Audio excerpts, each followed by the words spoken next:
when there's overlap in folks who work in mental health or social work, or the combination of those two things, and the arts, that it's such a very specific and fruitful combination, because there's so many approaches to mental health.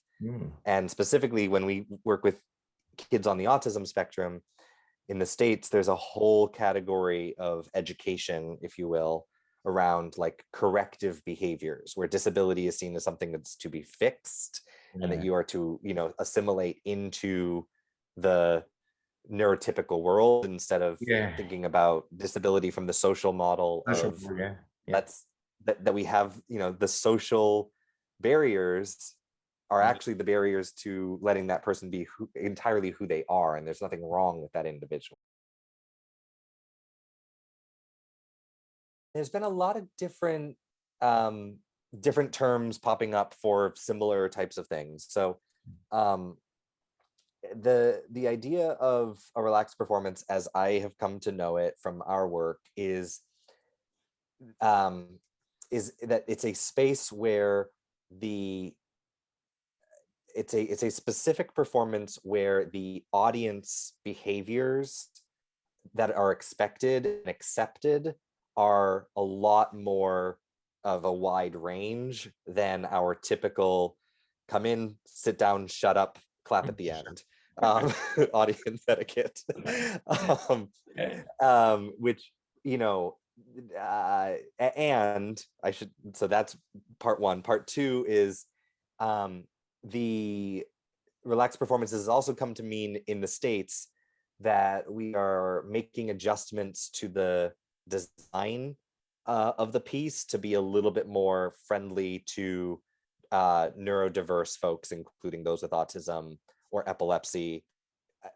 Oftentimes the house lights are left at a low level so that folks can make entrances and exits as need be. The lighting effects, any strobing is taken out.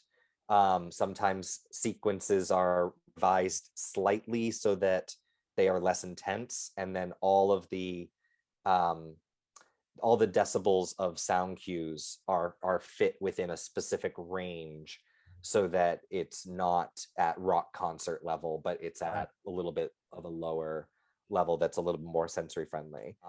A practice in a lot of the sensory friendly work that we've done called like a fidget, that is about giving people something for their hands that they would be able to, manipulate and do, so that then we can in fact tune in. I know that some people have that experience of, keeping this busy so that my mind can focus on the thing, and it doesn't appear to a neurotypical person that the person is paying attention because, well, they're fiddling with that thing, but in fact it's the very fiddling with the thing that is letting them tune into you. yeah so we wanted I can talk specifically, and I can send you some follow-up videos and graphics of these things as well. Cool. But our show Up and Away and Fire were the two that were specifically designed for kids on the autism spectrum and their families, which we did think of that as a little bit different from a relaxed performance, which is not necessarily designed for that specific audience, but rather opening any performance to a wide variety of behaviors. Right.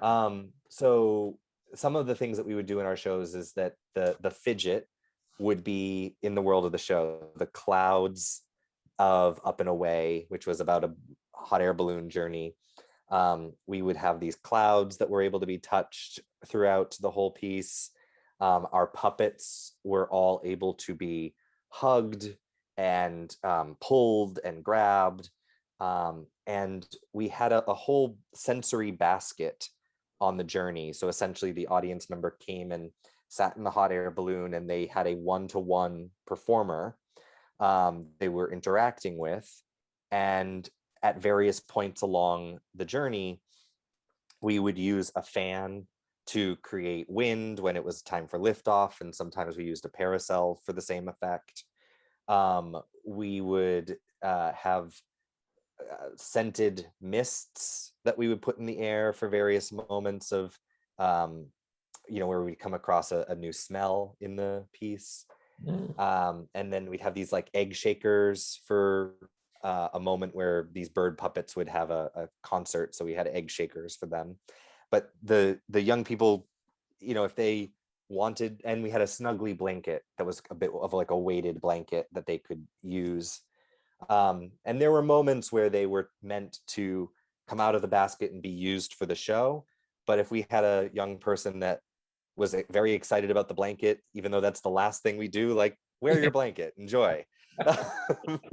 So yeah, so those were some of the things we tried to think through all of the primary senses and how we might be communicating the story through those senses and looking at them as supports to the experience. Right. The last thing I'll share is that we knew from some practices here in the States around social stories, that like we wanted folks to have a very clear understanding of what the agenda was in the course of the show, as well as where they were in that agenda. And so we built that into the story of the play, that we had a flight map. And first we're going to do liftoff, and then we're going to do go to 3 different stops, and then we're going to come home, and that will be the end. And then throughout the piece, we basically had chapter markings of the play where we'd say, scene 4, the fog bog. And now we're moving our spot to the fog bog, and everybody checks their map, and we know here's where we are in our journey. Just to take a support of an agenda and build it into the play.